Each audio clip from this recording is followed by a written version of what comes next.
నాని హీరోగా నటిస్తున్న హిట్ 3 ప్రమోషన్స్లో ఓ ఆసక్తికరమైన ఘటన చోటు చేసుకుంది. నాని నిర్మాతగా హిట్ 1, హిట్ 2 సినిమాలు సూపర్ హిట్ అయ్యాయి. అదే దర్శకుడితో ఇప్పుడు నాని హిట్ 3 అనే సినిమా చేశారు. ఈ సినిమా మే 1వ తేదీన ప్రేక్షకుల ముందుకు రాబోతోంది. తెలుగు, తమిళ, కన్నడ, హిందీ భాషల్లో ఏకకాలంలో రిలీజ్ కాబోతున్న ఈ సినిమాకి సంబంధించిన ప్రమోషన్స్ వేగంగా చేస్తోంది సినిమా యూనిట్. అందులో భాగంగా ఈరోజు కేరళ వెళ్లిన సినిమా యూనిట్ అక్కడ ఓ ఈవెంట్ నిర్వహించింది. ఈ ఈవెంట్కి హాజరైన ఓ కేరళ యువకుడు నానికి ఏకంగా ఓ సినిమా కథ చెప్పాలని ముందుకొచ్చాడు. నా దగ్గర ఒక కథ ఉంది, మీరు వింటాను అంటే చెబుతాను అని అన్నాడు.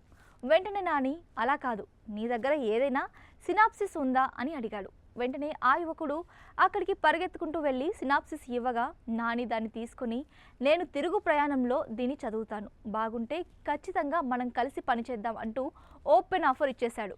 వెంటనే ఆ యువకుడు ఖచ్చితంగా చేద్దాం, మీరు నాకు ఒక హగ్ ఇవ్వగలరా అని అడిగితే వెంటనే నాని హగ్ ఇచ్చాడు. కుర్రాడు థ్యాంక్స్ చెప్పబోతూ ఉండగా, అది నా బాధ్యత, ఒక నటుడిగా మంచి స్క్రిప్ట్ వెతికి పట్టుకోవడం నా బాధ్యత అంటూ కామెంట్స్ చేశాడు నాని. శ్రీనిధి శెట్టి హీరోయిన్గా నటించిన ఈ సినిమా తెలుగు హిస్టరీలోనే మోస్ట్ వైలెంట్ ఫిలింగా ప్రేక్షకుల ముందుకు రాబోతోందనే సమాచారం జరుగుతోంది. చూడాలి మరి ఏం జరగబోతుంది అనేది.